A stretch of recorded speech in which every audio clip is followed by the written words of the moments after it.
సాహితీ ప్రియులకు నమస్సుమాంజలి. కాశీ మజిలీ కథలకు స్వాగతం. కథల సంపుటి శీర్షికన గీతా సుబ్బారావు రచించిన భూలోక సుందరి వింటున్నాం కదా. 4వ భాగం. ఇప్పటి వరకు జరిగిన కథ. ద్వాపర యుగం నాటి కాలంలో శ్రీకృష్ణుడి పరిపాలనలో ఉన్న ద్వారకా నగరంలో కళాభాషిని అనే ఒక అందమైన యువతి ఉంటుంది. కళాభాషిని, మణికందరుడు ఇద్దరు కూడా నారద మహర్షి దగ్గర శిష్యులుగా చేరతారు. మణికందరుడిలా ఉన్న రంభ భర్త అయిన నలకూబరుణ్ణి కళాభాషిని ఇష్టపడుతుంది. అతన్ని పొందడానికి వివిధ రకాల ప్రయత్నాలు చేసి భంగపడి శాపం పొందుతుంది. మణికందరుడు కూడా తపస్సు చేసుకుంటుండగా రంభ వచ్చి తన తపస్సుని భగ్నం చేస్తుంది. అందుకని రంభని పొందాలని ప్రయత్నించి అతను కూడా శాపం పొందుతాడు. వాళ్ళిరువురు కాళికాదేవి ఆలయంలో కలుసుకుంటారు.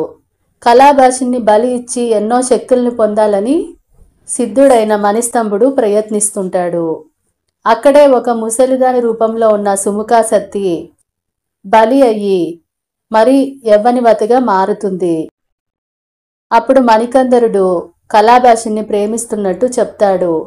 కానీ ఇద్దరికి శాపాలు ఉండడంతో మణికందరుడు సుగాత్రి శాలీనుడుల కథ చెబుతాడు. ఆ కథ తమదేనని తెలుసుకొని ఎంతో ఆశ్చర్యపోతారు సిద్ధుడైన మణిస్తంభుడు, సుముఖాసత్తి. అక్కడి వరకు చూశాం కదా. తరువాత కథ ఇలా సాగుతుంది. సుగాత్రి, నేను శారదాదేవిని ప్రసన్నం చేసుకుని మనకు పిల్లలు కలగకుండా నీకు యవ్వనం తగ్గకుండా ఉండాలని వరం కోరాను. శారదాంబ ఆ వరాన్ని నాకు ప్రసాదించింది కూడా అని చెప్పారు. అది వింటూనే నాకు చాలా ఆశ్చర్యం వేసింది.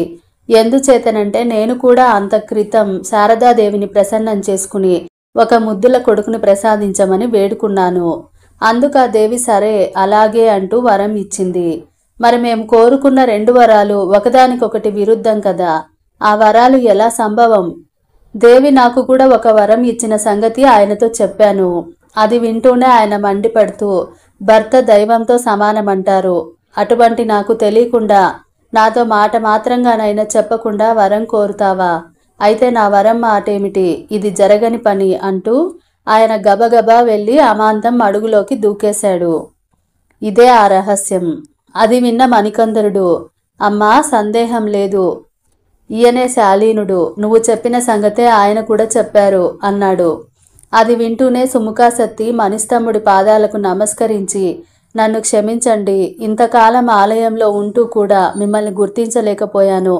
ఆనాటి పోలికలు మీలో కొద్దిగా కనిపించినా మనిషిని పోలిన మనుషులు ఉండకపోతారా? అదిగాక ఏనాడో చనిపోయిన మీరు బతికి రావడం ఏమిటి అనుకున్నాను. నా అదృష్టం కొద్దీ మణికందరుని దయ వలన తిరిగి మిమ్మల్ని కలుసుకోగలిగాను అంది సంతోషంతో. దానికి మణిస్తంభుడు విచారిస్తూ, సుగాత్రి, ఇందులో నా దోషం లేకపోలేదు. నువ్వు ఎవరివి, ఈ ఆలయంలో ఎందుకుంటున్నావని ఒక్క రోజున నిన్ను అడగలేదు. అడిగి ఉంటే ఇన్ని అనర్థాలు జరిగేవి కావు అన్నాడు. తర్వాత సుముఖాసత్తి, మణికందర, ఈయన ఇక్కడ దేవిని పూజించడానికి వచ్చినప్పుడల్లా దూరశ్రవణ శక్తి ద్వారా నీ గానాన్ని వింటూ నిన్ను తెగ మెచ్చుకునేవారు. పాపం అంత మంచివాడివి, నీకు ఆయువు క్షీణించేటట్టు ఆ నలకూబరుడు శాపమిచ్చాడా అంటూ ఎంతో విచారించింది. అది వింటూనే కళాభాషిని ఉలిక్కి పడింది. మణికందరుడి ఆయుక్షీణం మాట తలుచుకుంటూ ఆమె పదే పదే కంటతడి పెట్టసాగింది. ఆమెకేదో జ్ఞాపకం వచ్చినట్టు ఆతృతగా మణికందరుడు వైపు తిరిగి, మణికందర, నీకు కళాపూర్ణుడి కథ తెలుసు కదా. ఆ విషయం నలుగురికి చెప్పి ఈ శాపం నుంచి తప్పించుకో అంది. కళాపూర్ణుడి విషయమా? అతనెవరు? ఆయన గురించి నాకేమీ తెలీదే. ఎవరా కళాపూర్ణుడు? ఏమిటా కథ అంటూ మణికందరుడు ఆశ్చర్యపోయాడు. అతడలా అనగానే కళాభాషిని కొంతసేపు దీర్ఘంగా ఆలోచించి, అవును, నేను పొరపాటు పడ్డాను. ఆ విషయం వాళ్ళు మాట్లాడుకుంటుంటే విమానంతో పాటు కొంత దూరం వరకు వెళ్ళి ఉన్నాను. ఆ కళాపూర్ణుడి గురించి నేను నారద మహర్షిని అడుగుతున్నప్పుడు కూడా మీరు దగ్గర లేరు కదా అంది. అదేమీ అర్థం కాక కళాభాషిని, ఎవరా కళాపూర్ణుడు? ఏమిటా కథ? నీకు తెలిస్తే చెప్పు అంది సుముఖాసత్తి. అప్పుడు కళాభాషిని రంభా నలకూబర్ల సంభాషణ గురించి చెప్పి కళాపూర్ణుడి కథ చెప్పిన వారు భూలోకంలో పుడతారని, చాలా కాలం సకల సంపదలతో వర్ధిల్లుతారని శాపం ఉంది కాబట్టి నేను ఆ కథ చెప్పను అంది రంభ. ఆ కథ వినాలనే కుతూహలంతో నేను నారద మహర్షిని అడిగాను. ఆయన కూడా అదే భయంతో నాకు ఆ కథ చెప్పలేదు. మరి ఆ కథ తెలిసిన వారు ఎవరో నాకు తెలీదు అని చెప్పింది. అదే సమయంలో అలఘవ్రతుడు అనే మలయాళ బ్రాహ్మణుడు ఒకడు అక్కడికి వచ్చాడు. అతడు మృగేంద్ర వాహన అయిన కాళికాదేవి మహిమ విని సంపదలు కోరి తపస్సు చేయడానికి అక్కడికి వచ్చాడు. అప్పుడే కళాభాషిని అంటున్న మాటలు విని అలఘవ్రతుడు తనలో ఇలా అనుకున్నాడు. కళాపూర్ణుడి చరిత్ర అంతటి మహనీయమైందా? సంపద కోరి తపస్సు చేస్తే ఒక్క సంపదే కలుగుతుంది. కానీ కళాపూర్ణుడి కథ వినే భాగ్యం ప్రసాదించమని జగదాంబను కోరుకుంటే సకల సంపదలు దీర్ఘాయువు కలగడమే కాకుండా సంతానం కూడా కలుగుతుంది. కాబట్టి కళాపూర్ణుడి కథ వినేందుకు తపస్సు చేస్తాను అని. అలా అనుకున్నదే తడువు. అలఘవ్రతుడు ఆ కాళికాలయంలో ఒక మూలగా కూర్చొని తపస్సు చేయడం మొదలుపెట్టాడు. తర్వాత కళాభాషిని మణిస్తంభుడితో, స్వామి, మన కథలు కష్టసుఖాలు అన్నీ చెప్పుకున్నాం. ఇక మణికంద్రుడికి ఆయుక్షీణం, నాకు ప్రాణత్యాగం తప్పదు కదా. ఎలాగో మీ కత్తి నా ప్రాణాలు తీయక మానదు. అదిగాక రంభ ఇచ్చిన శాపం ఉండనే ఉంది. ఎప్పటి వరకు ఎందుకు? నన్ను తక్షణమే కాళికాదేవికి బలిచ్చి రాజ్యాన్ని పొంది సుముఖాసతితో సుఖంగా ఉండండి అంది. కళాభాషిని ఇంతకు ముందా రభస అభాసు పాలైంది కదా. పైగా సుముఖాసతి నీ మీద కత్తి వేయకుండా జగదాంబ మీద ఒట్టు వేసింది కూడా. కాబట్టి నాకు నేనుగా నిన్ను కాళికి బలి ఇవ్వలేను అన్నాడు మణిస్తంభుడు. అయితే ఆ కత్తిని మణికంద్రుడికి ఇవ్వండి. ప్రేమించిన వాని చేతిలో చావు కంటే స్వర్గమేముంది అంది కళాభాషిని. నేనా అన్నాడు మణికంద్రుడు వెలవెలా పోతూ. నీ చేతిలో చావు కంటే నాకు కావాల్సిందేముంది అంది కళాభాషిని. ప్రేమించిన యువతిని చేతులారా బలిచ్చేంత కర్కోటకుణ్ణి కాదు అన్నాడు మణికందరుడు. మణికందర, నువ్వు కళాభాషిని మాట విని ఆమెను బలిచ్చి రాజ్యలక్ష్మిని చేపట్టు. నలకూబర్ని శాపం ప్రకారం ఆయుక్షీణం కలిగే నాకు రాజ్యంతో పనేమిటని భావించకు. ఏదెట్లా జరగాలో ఆ జగదాంబ చూసుకుంటుంది. మనం కేవలం నిమిత్త మాత్రులం మాత్రమే. నువ్వు చంపలేక వదిలేసినా రేపు మరొకరి చేతిలోనైనా ఈ కత్తికి కళాభాషిని బలికాక తప్పదు. అది ఆమె సహించగలదా? ఆలస్యం చేయక ఇది భగవత్ సత్కార్యంగా భావించి ఆమె చెప్పినట్టు చేయడమే ఉచితం అంటూ సుముఖాసతి మణికందరుడితో చెప్పింది. కళాభాషిని లేచి నిలబడి, సంకోచించకు స్వామి, మిమ్మల్ని వెడిచి వెళ్తున్నానన్న ఆవేదన తప్పితే బలి కావటానికి నేనేం భయపడటం లేదు అంది. నువ్వు నిజంగా త్యాగమూర్తివి. ఈ జన్మలో కాకపోయినా మరొక జన్మలోనైనా మణికందరుని తప్పక వివాహం చేసుకుని సుఖపడతావు అంటూ సుముఖాసతి కళాభాషిని ఓదార్చింది. తర్వాత కళాభాషిని దేవి ముందుకు వెళ్ళి బలిపీఠం ముందు తల ఉంచింది. అలాగే ఒక్క క్షణం ఉండిపోయాడు. అతని కళ్ళ వెంట కన్నీరు జలజల కారసాగింది. కత్తి పుచ్చుకున్న చేయి వణుకుతుండగా మణికందరుడు ఆవేదనతో కళ్ళు మూసుకున్నాడు. నువ్వలా జాప్యం చెయ్యకూడదు, త్వరగా కాని అన్నాడు మణిస్తంభుడు. అతి కష్టం మీద మణికంద్రుడు కత్తి పైకెత్తి ఒక్క వేటుకు కళాభాషిని తల మొండెం నుంచి వేరు చేశాడు.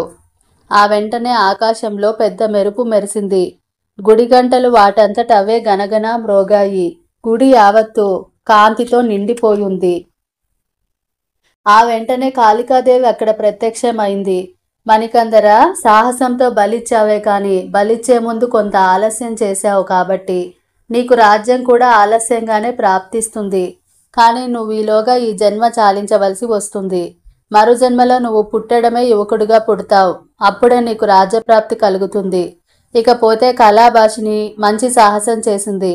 ఆమెకు నా యందు ఉండే భక్తి శ్రద్ధలకి, ధైర్య సాహసాలకి, పరోపకార బుద్ధికి ఎంతో సంతోషించి ఆమెను తిరిగి బతికిస్తున్నాను అంటూ చెప్పి అదృశ్యమైంది. మణికందరుడు, మణిస్తంభుడు, సుముఖాసతి ముగ్గురు కళ్ళు తెరిచి చూశారు. కానీ ఆశ్చర్యం, అక్కడ కళాభాషిని తల గాని మొండెం గాని ఎవ్వరికీ కనిపించలేదు. కాళికాదేవి కళాభాషిని తిరిగి బతికిస్తున్నాను అని చెప్పింది కదా, మరి ఆమె ఏమైనట్టు? ఎవ్వరికీ అంతుపట్టలేదు. మణికందరుడు ఇక చేసేది లేక కళాభాషిని ఏమైందో తెలియక జీవితం మీద విరక్తి చెందాడు. తనకు శ్రీకృష్ణుడు బహుమానంగా ఇచ్చిన దివ్య రత్నహారాన్ని తిన్నగా తీసుకెళ్లి కళాపూర్ణుడి కథ కోసం తపస్సు చేస్తున్న అనఘావ్రతుడి మెడలో వేశాడు. తన వీణను తీసుకెళ్లి ఆలయంలో ఒక మూల భద్రంగా దాచిపెట్టాడు. తర్వాత సుముఖాసక్తి మణిస్తంభుల వద్ద సెలవు తీసుకున్నాడు. నలకూబరుని శాప ప్రకారం తనకు ఎలాగో ఆయుక్షీణం తప్పదు. కొద్ది కాలంలోనే తను చనిపోక తప్పదు కాబట్టి తిన్నగా శ్రీశైలం వెళ్ళి మల్లికార్జున స్వామిని సేవించి ఆ కొండ శిఖరం మీద నుంచి దూకి ప్రాణత్యాగం చేయాలని నిశ్చయించుకున్నాడు. ఆ వెంటనే అతడు మారు మాట్లాడకుండా శ్రీశైలం బయలుదేరాడు. ఎవరికి కనిపించకుండా అకస్మాత్తుగా మాయమైన కళాభాషిని కాళికాదేవి దయ వలన ద్వారకా నగరంలోని తన ఉద్యానవనంలో నిద్ర నుంచి లేచినట్టుగా కూర్చుంది. కళ్ళు నులుముకుంటూ చుట్టూ చూసి అది ద్వారకా నగరమని, కాళికాదేవి తనని బతికించి యథాస్థానానికి చేర్చిందని తెలుసుకుంది. అంతలో ఆమె చెలికత్తెలు పరుగున వచ్చి కళాభాషిని పరామర్శించారు. కాళికాదేవి ఆలయంలో అలగావ్రతుడు 2 ఏళ్ల పాటు భువనేశ్వరి మంత్రం జపిస్తూ తపస్సు చేశాడు. అతడి దీక్షకు మెచ్చి మృగేంద్ర వాహనమైన కాళికాదేవి అతడి ముందు ప్రత్యక్షమైంది. అలగావ్రత, నీ కోరిక తప్పక నెరవేరుతుంది, కానీ ఇక్కడ కాదు, ఇంకో చోట కళాపూర్ణుడి కథ తెలుసుకుంటావు అంటూ చెప్పి మాయమైంది. అలగావ్రతుడు అలా చూస్తుండగానే పెద్ద సుడిగాలి దేవాలయాన్ని చుట్టేసింది. దేవాలయం చుట్టుపక్కల ఉన్న పెద్ద పెద్ద వృక్షాలు పెలపెలమంటూ పడ్డాయి. అదేమిటో చూద్దామని అలగావ్రతుడు దేవాలయం యువతలకొచ్చాడు. అంతే, ఆ సుడిగాలి అతన్ని అమాంతం ఆకాశంలోకి ఎగరేసుకుపోయింది. అలా సుడిగాలితో పాటు ఆకాశంలో కొట్టుకుపోతున్న అలగావ్రతుడు నదులు, అడవులు, పర్వతాలు దాటి ఒక నగరం మధ్యన గల రాజాంతపురంలో పడ్డాడు. అక్కడ ఒక మహారాజు కొలువు తీరి ఉన్నాడు. చుట్టూ వందిమాగదులు, మంత్రులు, అంతఃపుర స్త్రీలు కూర్చొని ఉన్నారు. అలగావ్రతుడు చాలాసేపటి వరకు పడిన పాటు నుంచి తేరుకోలేకపోయాడు. తర్వాత నెమ్మదిగా లేచి చుట్టూ కలయజూశాడు. అక్కడ ఉన్నవారంతా తననే విచిత్రంగా చూడటం చూసి తిన్నగా రాజుగారి వద్దకెళ్ళి చేయెత్తి దీవించాడు. ఎవరు స్వామి మీరు? ఆకాశం నుంచి ఇక్కడ పడ్డారు. బహుశా మీరు దివ్యలోకవాసులని భావిస్తున్నాము అన్నాడు మహారాజు అలగావ్రతుడికి నమస్కరిస్తూ. అలగావ్రతుడు తన సంగతి చెప్పుకున్నాడు. తర్వాత తన మెడలో మణికందరుడు వేసిన రత్నహారాన్ని తీసి మహారాజుకు కానుకగా ఇచ్చాడు. మహారాజు ఆ రత్నహారాన్ని చేత పుచ్చుకొని అలగావ్రతుడిని వెంటబెట్టుకుని అంతఃపురంలోనికి తీసుకెళ్లాడు. అక్కడ ఒక పాప బంగారు ఉయ్యాల్లో కేరింతలు కొడుతూ కనిపించింది. మహారాజు అలగావ్రతుడిని ఉయ్యాల దగ్గరకు తీసుకెళ్లి, స్వామి, మా పాపను ఆశీర్వదించండి, ఈరోజు వచ్చిన కానుకలన్నీ మా చిన్నారివే అంటూ మహారాజు అలగావ్రతుడు తనకు కానుకగా ఇచ్చిన రత్నహారాన్ని చిన్నారి పాపాయి మెల్లో వేశాడు. ఆ పాపాయి రత్నాల హారాన్ని ఎన్నోసార్లు మెడ వంచి చూసుకొని ఎంతో మురిసిపోయింది. ఆహా, ఈరోజు ఎంత సుదినము! ఈ రత్నాల హారాన్ని చూసి 2 ఏళ్ళు అయింది. తిరిగి ఇవాళ చూశాను, నా కోరిక నెరవేరింది అంది ఉయ్యాల్లో ఉన్న చిన్నారి పాపాయి. ఆ చంటి పాపాయి మాట్లాడిన మాటలకు అక్కడున్న వాళ్ళంతా నివ్వెరపోయారు. ఆ మాటలు అన్నది పాపాయా లేక ఏ ఆశరీరవాణి అయినా పలికిందా అని మహారాజు ఆశ్చర్యపోయాడు. నేను కాళికాదేవి ఆలయం నుంచి ఎగిరి వచ్చి ఇక్కడ పట్టమే ఒక అద్భుతం అనుకుంటున్నాను, కానీ చిన్నారి పాప మాట్లాడటం వింతల్లో వింత అన్నాడు అలగావ్రతుడు. ఇక మహారాజు ఉపేక్ష చేయలేక, చిన్నారి చిట్టి తల్లి, ఎవరమ్మా నువ్వు? పుట్టి 2 మాసాలైనా కాలేదే, అప్పుడే మాట్లాడటము, అదైనా రత్నాల హారం గురించి మాట్లాడటం మహా అద్భుతంగా ఉంది సుమా. అసలు నువ్వు ఎలా మాట్లాడగలుగుతున్నావు? ఈ రత్నాల హారాన్ని 2 ఏళ్ల కిందట ఎక్కడ చూశావు అంటూ అడిగాడు.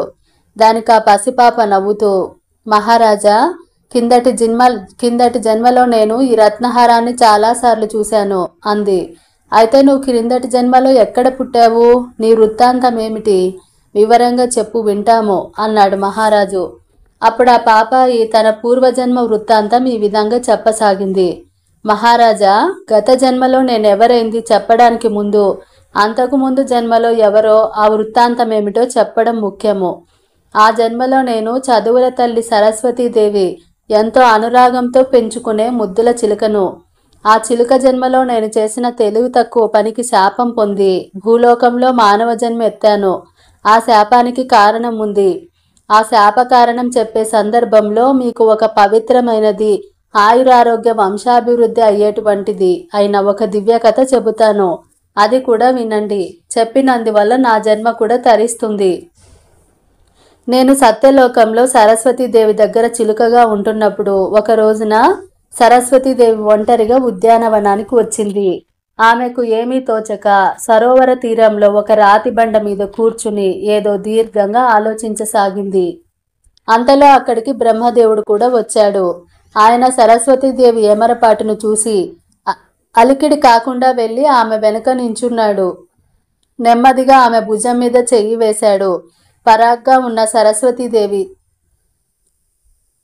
ఉలిక్కిపడి తీయని మధుర కంఠంతో సన్నగా కేకలేసింది. తల తిప్పి బ్రహ్మదేవుణ్ణి చూసి చిన్నగా నవ్వుకుంది. ఆ తర్వాత ఇద్దరూ వెళ్ళి సరోవర తీరాన ఉన్న పచ్చగడ్డిలో కూర్చున్నారు. ఇద్దరూ ఏవో కబుర్లు చెప్పుకుంటూ మధ్య మధ్య హాయిగా నవ్వుకుంటూ కాలక్షేపం చేశారు. అటు పిమ్మట ఉన్నట్టుండి సరస్వతీదేవికి ఎందుచేతనో పట్టరాని కోపం వచ్చింది. వద్దన్న పని చేయడం మీకు సరదా కాబోలు అంటూ సరస్వతీదేవి గిర్రున సరోవరం వైపుకు తిరిగి కూర్చుంది. సరే, ఆవిడ కోసం ఎంతోసేపు ఉంటుందో, కోపం ఎంతసేపు ఉంటుందో చూద్దామని కాబోలు బ్రహ్మదేవుడు కూడా కోపం నటిస్తూ సరస్వతీదేవి వంక కొంటెగా చూస్తూ పచ్చగడ్డిలో పడుకున్నాడు. కొంతసేపు నిశ్శబ్దంగా గడిచిపోయింది. ఎవరూ మాట్లాడుకోవడం లేదు. ఆ పక్కనే రత్నపంజరంలో ఉన్న నన్ను చూసి, చిలుక చూసావా అమ్మగారు అలుక?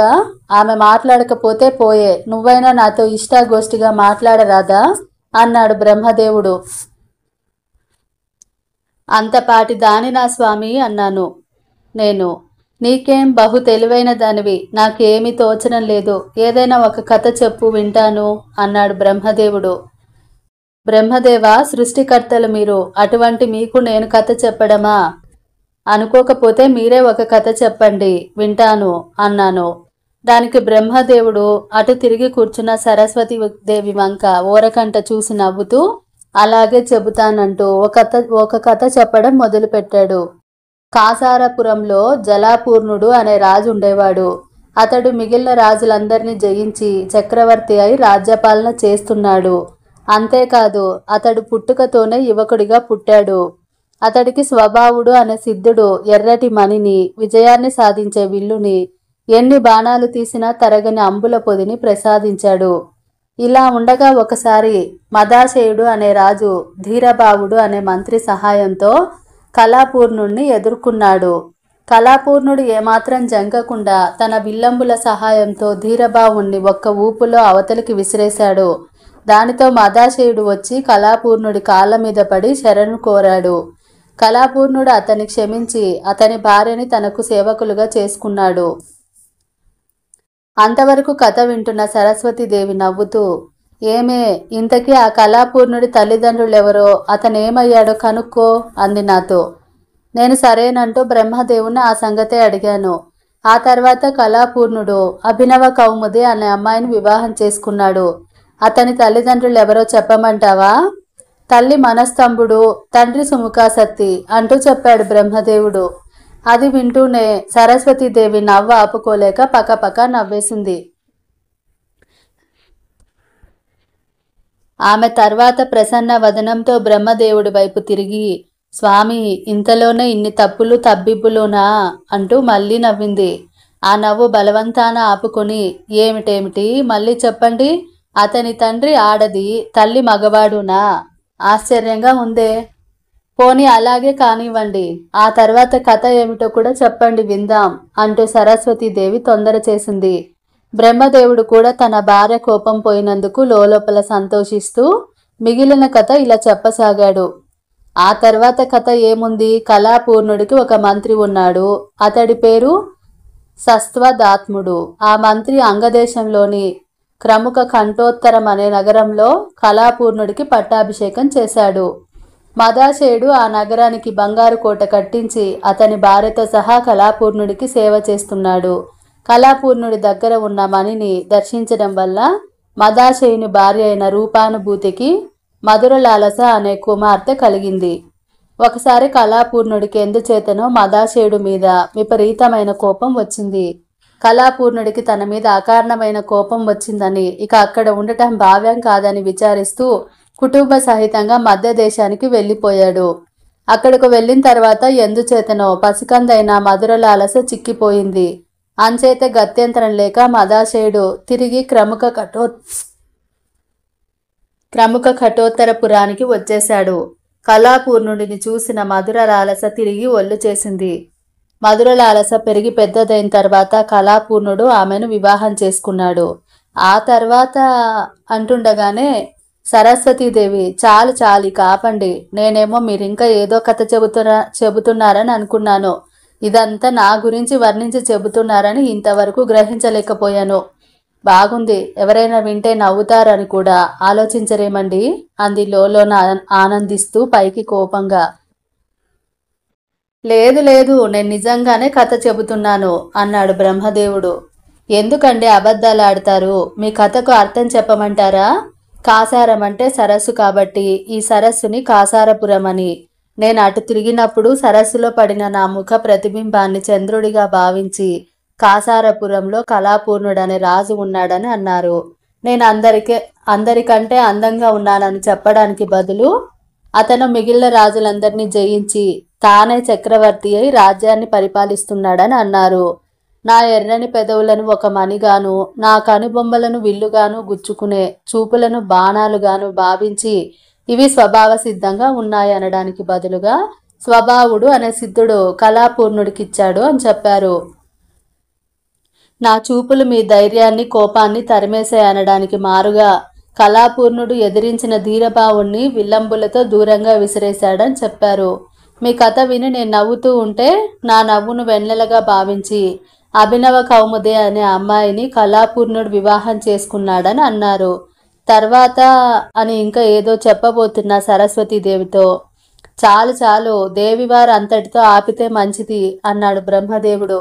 అయితే నేను చెప్పిందంతా మీరు ఏకీభవించినట్టే కదా అంది సరస్వతీదేవి నవ్వుతూ. తప్పకుండా అన్నాడు బ్రహ్మదేవుడు. ఆ తర్వాత సరస్వతీదేవి బ్రహ్మదేవుడు చాలాసేపు ఇష్టాగోష్ఠిగా మాట్లాడుకోసాగారు. ఇక వాళ్ళ ఏకాంత సంభాషణలో నేనెందుకని అక్కడి నుంచి ఎగిరిపోయాను. ఒక రోజున దేవేంద్రుడు రంభని వెంటబెట్టుకుని బ్రహ్మదేవుడి దగ్గరకు వచ్చాడు. దేవేంద్రుడు లోనికి వెళ్ళి బ్రహ్మదేవుడితో మాట్లాడుతున్నాడు. రంభ బయట అటు ఇటు పచారులు చేస్తోంది. నేను అతడికి దగ్గరగా రత్నపంజరంలో ఉన్నాను. ఆనాడు సరస్వతీదేవి ఉద్యానవనంలో ఒంటరిగా ఉన్నప్పుడు బ్రహ్మదేవుడు వెనుకపాటున వచ్చి ఆమె భుజం మీద చెయ్యి వేయగా ఆమె అదోలా తీయని కంఠంతో కేక వేసింది కదా. ఆ మధుర కంఠధ్వని నాకెంతో నచ్చింది. నేను అది జ్ఞప్తికి తెచ్చుకుని ఆ కంఠధ్వనిని అనుసరిస్తూ అలాగే అరవసాగాను. ఏదైనా కొత్త మాట వింటే దానిని పదే పదే అనడం మా చిలుక జాతికి పరిపాటే కదా. ఇంతలో నా దగ్గరకు వచ్చి రంభ, చిలుక, ఈ మాటలు కేకులు మీ అమ్మగారివా ఏమిటి అని అడిగింది నన్ను. నేను అవును అంటూ దాపరికలు లేకుండా ఆ వేళ జరిగిన సంగతులన్నీ పూసగుచ్చినట్టు కళ్ళకు కట్టినట్టు రంభతో చెప్పేశాను. రంభ నవ్వుతూ, ఏది మీ అమ్మగారు సున్నితంగా కేక వేసిన ఆ మధుర కంఠధ్వని ఒక్కసారి వినిపించు అంది. నేను అలాగే పలికాను. రంభ మళ్ళీ అడిగింది. మళ్ళీ అలాగే పలికాను. ఇంతలో సరస్వతీదేవి అక్కడికి రానే వచ్చింది. నేను తుల్లిపడ్డాను. కోపంతో ఎరుపెక్కిన ఆమె కళ్ళు చూసి గబగబా వణికిపోయాను. రంభ సరస్వతీదేవిని చూడలేక స్తంభం చాటుకు వెళ్ళి దాక్కుంది. సరస్వతీదేవి నన్ను చూస్తూ, ఎంత పొగరే నీకు, ముద్దుగా మాట్లాడే చిలుకవని దగ్గరకు చేరదీస్తే ఇంటి గుట్టు రచ్చకెక్కించి ధైర్యం వచ్చిందా నీకు? దుష్టులారా, నీ వంటి చంచల స్వభావం గలది ఈ సత్యలోకంలో ఉండతగదు. నీ చపల చిత్తానికి తగినట్టు భూలోకంలో వేశ్యాకులంలో జన్మిస్తావు అంటూ నన్ను శపించింది. సరస్వతీదేవి నన్ను శపిస్తూ ఉండగానే బ్రహ్మదేవుడు అక్కడికి వచ్చాడు. ఆమె కోపం చూస్తూనే, దేవి, ఏమిటా కేకలు, ఎవరి మీద ఆ కోపం అంటూ అడిగాడు. దానికి సరస్వతీదేవి నా చిలిపితనము, రంభ ఆగడము అన్నీ బ్రహ్మదేవుడికి చెప్పింది. అందుకు ఆయన నా మీద జాలిపడి, పాపం, ఇంత చిన్న విషయానికి అంత పెద్ద శాపమా అంటూ నా దిక్కు తిరిగి, చిలుక, ఇది నువ్వు చేతులారా చేసుకున్న స్వయంకృతాపరాధము. నీకు శాపం ఇచ్చింది సాక్షాత్తు సరస్వతీదేవి. ఆ శాపం తిప్పడము సృష్టికర్తనైన నాకు కూడా చేతకాదు. ఆమె శాపం ప్రకారం నువ్వు భూలోకంలో వేశ్యాకులంలో పుట్టక తప్పదు. కానీ ఆ జన్మ తర్వాత మళ్ళీ జన్మలో మదాశయుడు అనే రాజుకి మధురలాలస అనే పేరుతో కూతురుగా పుట్టి కళాపూర్ణుడు అనే చక్రవర్తిని వివాహం చేసుకుని భోగభాగ్యాలను అనుభవిస్తావు, ఇక విచారించకు అన్నాడు. అది వింటూనే సరస్వతీదేవి చిరాకు పడుతూ, అబ్బబ్బా, మీకు అన్ని వేళలా ఇవే కలవరింతలా? తిరిగి మదాశయుడు, మదర్ లాల్సా, కళాపూర్ణుడు అంటారేమండి అంది. బ్రహ్మదేవుడు నవ్వి, కలవరింతలు కావు దేవి, నేను నీకు చెప్పిన కథ యావత్తు భవిష్యత్తులో భూలోకాన జరగబోతుంది. ఆ కళాపూర్ణుడికి ఈ చిలుక భార్య కాగలదు అన్నాడు. సరస్వతీదేవి ఆశ్చర్యచరితయ్యై, ఏమిటి, ఇదంతా భవిష్యత్తులో జరగబోతుందా? విచిత్రంగా ఉందే. అయితే ఆ కళాపూర్ణుడి తల్లి మగవాడు, తండ్రి ఆడది అని చెప్పారే, అది కూడా సంభవమేనా అని అడిగింది. అవును, అది కూడా సంభవమే అన్నాడు బ్రహ్మదేవుడు. సరస్వతీదేవి చిన్నబుచ్చుకొని, మీరు సృష్టికర్తలు, అసంభవాన్ని సంభవం చేయగలరు. ఏదేమైనా మీరు నా అందాన్ని ఈ కథారూపంలో వర్ణించారు కాబట్టి ఈ కథ మాత్రం ఎవరికీ తెలియడానికి వీల్లేదు అంతే అంది. అందుకు ఆయన చిరునవ్వు నవ్వి, దేవి, నీ రూపాన్ని వర్ణించే ఈ కథ నలుగురికి తెలియడం మంచిదే కదా అన్నాడు. అదేం వీల్లేదు, ఎవ్వరికి తెలియని అవసరం కూడా లేదు అంది సరస్వతీదేవి కోపంగా. నువ్వెన్ని చెప్పినా ఏం చేసినా ఈ కథ అందరికీ తెలియకపోదు. నీకు ప్రియమైన కథ కాకను తప్పదు అన్నాడు బ్రహ్మదేవుడు. ఆ సంగతేంటో నేను చూసుకుంటాను, మీరు మాత్రం ఈ కథనెవ్వరికి చెప్పకండి అంది సరస్వతి. సరే అలాగే అన్నాడాయన.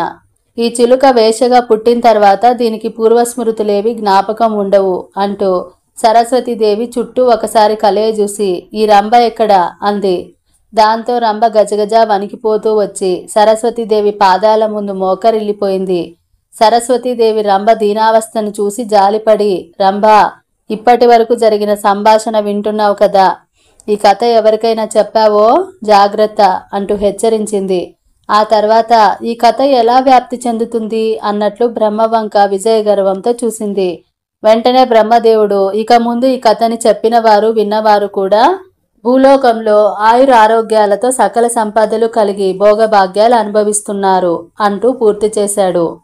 తర్వాత అందరూ ఎవరి దారిన వారు వెళ్ళారు.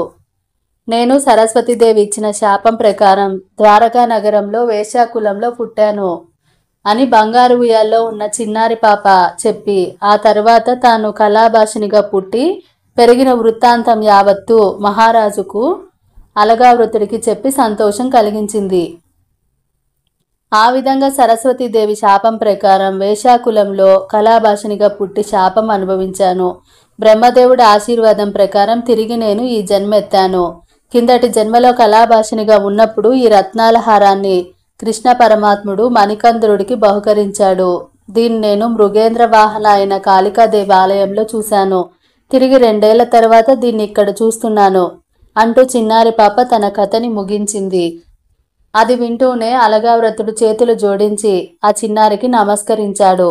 తాను ఇదివరకు కాళికాదేవి గుడికి వెళ్ళింది మొదలు తాను ఆకాశంలో ఎగురుకుంటూ వచ్చి సభలో పడిన వరకు వివరించి చెప్పి, అమ్మా, నీకు తెలియని విషయం అంటూ ఏదీ లేదు. మధురల అలసగా ఎలా పుట్టావో నీకు కాబోయే భర్త అయిన కళాపూర్ణుడి దర్శన భాగ్యం నాకెప్పుడు లభిస్తుందో ఆ విషయాలు కూడా చెప్పు అంటూ మధురల అలసని అడిగాడు. అప్పుడు ఉయ్యాల్లో ఉన్న మధురల అలస, బ్రాహ్మణోత్తమ, ఆ విషయాలు చెప్పడానికి నాకేం అభ్యంతరం లేదు. కానీ ఆ విషయాలన్నీ ఇక్కడున్న వాళ్ళందరికీ తెలుసు కాబట్టి వాళ్ళనే అడగండి అంది. అది విన్న అలగావ్రతుడు రాజుగారి వంక తిరిగి, మహారాజా, మీరెవరో ఏమిటో ఇంతవరకు అడగలేదు. ఈ దేశం పేరేమిటి? మీరెవరు? మీకు ఈ మధురల అలసకు గల సంబంధం ఏమిటి అంటూ అడిగాడు. దానికి ఆ మహారాజు నవ్వి, మహానుభావ, నేనే ఆ కళాపూర్ణుడిని. ఇది నాకు సిద్ధుడు ఇచ్చిన మణి. ఇవి విల్లంబులు. ఇదిగో ఈయన సత్వదాత్ముడు, ఆయన మదాశయుడు. ఆమె అతని సతి రూపానుభూతి. ఆమె కూతురు మధురలాలసే ఈ చిన్నారి పాప. ఈ చిన్నారికి నా దగ్గర ఎక్కువ చనువు అవడం చేత నా సమీపంగా ఉయ్యాల్లో పడుకోబెట్టారు. ఇకపోతే ఇది అంగదేశము. ఈ నగరం పేరు క్రముక కంఠోత్తరము. నా జన్మస్థలము కాసారపురము. అది ఇక్కడికి దగ్గరలోనే ఉంది. ఇదంతా చెప్పడం అనవసరం అనుకుంటాను. ఒక్క ముక్కలో చెప్పాలంటే ఆ సృష్టికర్త బ్రహ్మదేవుడు చెప్పిన కథే నా కథ అంటూ చెప్పాడు మహారాజైన కళాపూర్ణుడు. అలగావ్రతుడి ఆనందానికి ఆశ్చర్యానికి మేర లేకుండా పోయింది. వెంటనే రాజుగారికి నమస్కరించి, కళాపూర్ణ మహారాజా, మీ చరిత్రే మహాద్భుతం. సృష్టికర్త వివరించినట్టుగా మీ తల్లి మగవాడుగాను తండ్రి ఆడదిగాను ఉండటం ఎలా సంభవించింది? దయచేసి చెబుతారా అంటూ అడిగాడు. కళాపూర్ణుడు ఆలోచిస్తూ, నాకు కూడా అదే తెలియకుండా ఉంది. ఆ విషయం కూడా మధురలాలసనే అడిగి తెలుసుకోవాలి. అప్పుడు అలగావ్రతుడు ఉయ్యాల్లో ఉన్న మధురలాలస దగ్గరకు వెళ్ళి, అమ్మా మధురలాలస, కళాపూర్ణుడి కథ విన్నందువల్ల అష్టైశ్వర్యాలు కలుగుతాయని నువ్వు కాళికాలయంలో అన్న మాటలు వినే నేను తపస్సుకు సిద్ధపడ్డాను. చివరకు ఆ కథని కూడా నీ నోటి వెంటే విన్నాను. నా అదృష్టం కొద్దీ కళాపూర్ణుడి దర్శన భాగ్యం కూడా కలిగింది. ఇవన్నీ చూస్తుంటే నా కోరిక తప్పక సిద్ధిస్తుందని పూర్తి నమ్మకం నాకు కలిగింది. పోతే చిన్న సందేహం మాత్రం ఉండిపోయింది. అదేమంటే, ఈ కళాపూర్ణ చక్రవర్తికి కూడా తెలియని జన్మ వృత్తాంత చరిత్ర చెప్పవలసిందిగా కోరుతున్నాను అన్నాడు. అలాగేనంటూ చిన్నారి మధురలాలస కళాపూర్ణుడి జన్మ వృత్తాంత చరిత్ర ఈ విధంగా చెప్పసాగింది.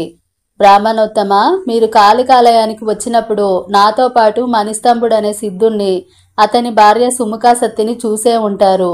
ఆ దంపతులు ఆలయంలో కొంతకాలం ఉండి తర్వాత దేశాటనకు వెళ్లారు. అలా వెళ్లిన వాళ్ళు దేశాలు తిరుగుతూ ఒక రోజున పెద్ద అడవి మధ్యలో దిగి విశ్రాంతి తీసుకోసాగారు. మణిస్తంభుడు మాటల సందర్భంలో, సుముఖ, నేను స్త్రీగాను నువ్వు పురుషుడిగాను మారితే ఎలా ఉంటుందంటావు అన్నాడు నవ్వుతూ. అంత కోరికగా ఉంటే మీరు ఆడవేషం వేయండి, నేను మగవేషం వేస్తాను అంది సుముఖాసత్తి. ఆవిడ అలా అనడం ఏమిటి?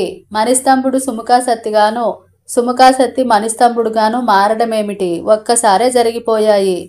ఆడరూపం పొందిన మణిస్తంభుడికి ఏమీ అర్థం కాక తన రూపంలో ఉన్న సుముఖాసత్తి వైపు అయోమయంగా చూస్తూ ఉండిపోయాడు.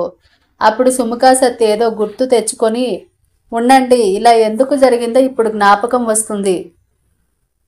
నేను కాళికాలయంలో కళాభాషిని బలికి అడ్డుపడి ప్రాణాలు పోగొట్టుకునే సమయంలో, అమ్మా జగదాంబ, నేను అన్న మాటల్లా నిజం అయ్యేట్టు చెయ్యి తల్లి అంటూ ప్రాణాలు విడిచాను.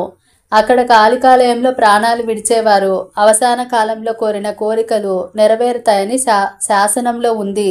అందుచేతనే నేను అన్న మాటల్లో తప్పక జరిగి తీరుతుంది అంది విస్మయంతో. అదా సంగతి? సరే, నువ్వు ఇంకా ఏమీ అనకు. మనం కోరుకున్న రూపాలు మనకి వచ్చాయి కాబట్టి కొంతకాలం పాటు ఇలాగే ఉందాం. అదిగాక నీకు పిల్లలు పుట్టరని, నాకు సంతానం కలుగుతుందని వరాలు ప్రసాదించిన చదువుల తల్లి మన కోరికల్ని ఎలా తీర్చదలుచుకుందో మరి అది చూద్దాం అన్నాడు మణిస్తంభుడు.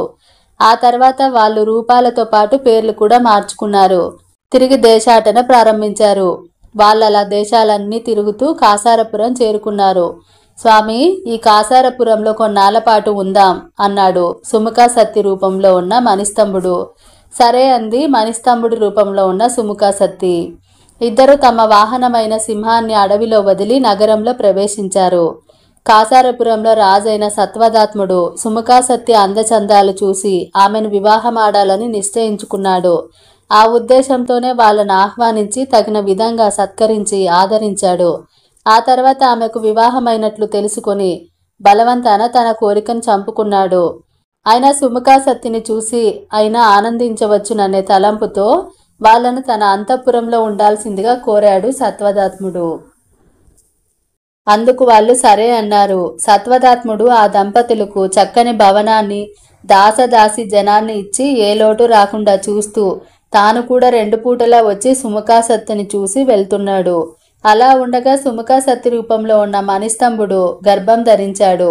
ఒక శుభముహూర్తాన సుముఖాసత్తి పండంటి మగపిల్లవాణ్ణి కన్నది. ఆ పిల్లవాడు పుట్టిన కొద్ది క్షణాలకే యువకుడిగా మారిపోయాడు.